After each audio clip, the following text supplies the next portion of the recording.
My name is Falacci, and today I'm going to talk about a poem and a poet you've probably never heard of. And it's actually was originally written in Spanish, um, but I will translate it for you.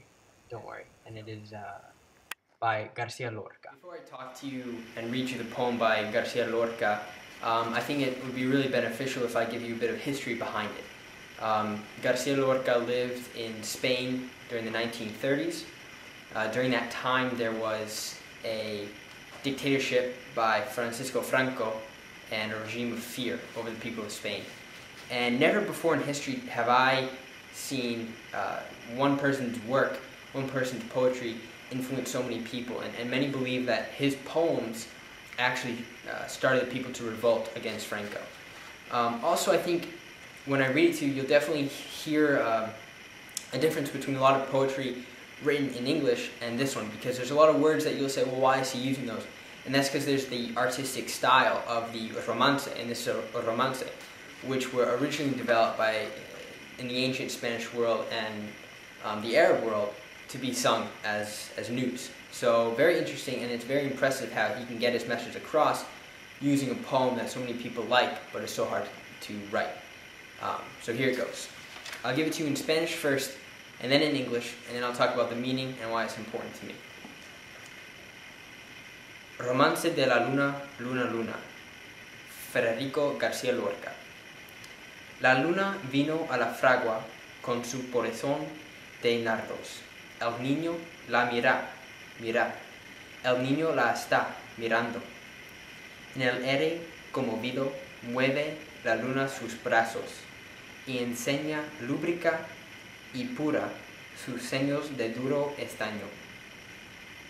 Oye, luna, luna, luna, si vinieran los gitanos, harían con tu corazón collares y anillos blancos.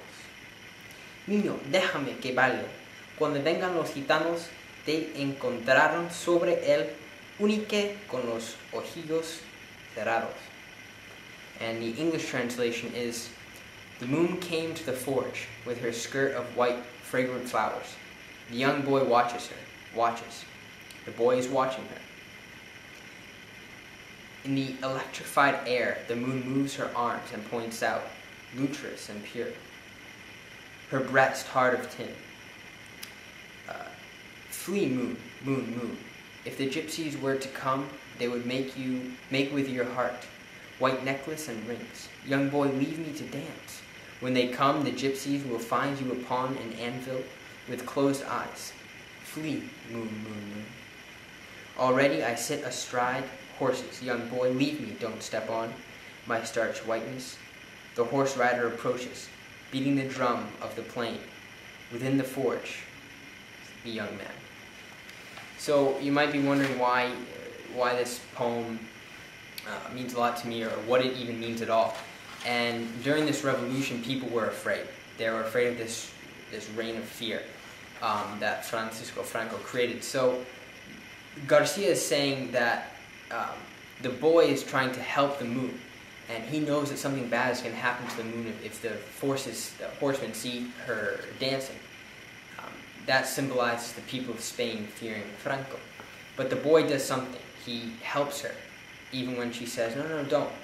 And that is Lorca conveying the message that it's okay to step out, to say what you believe in.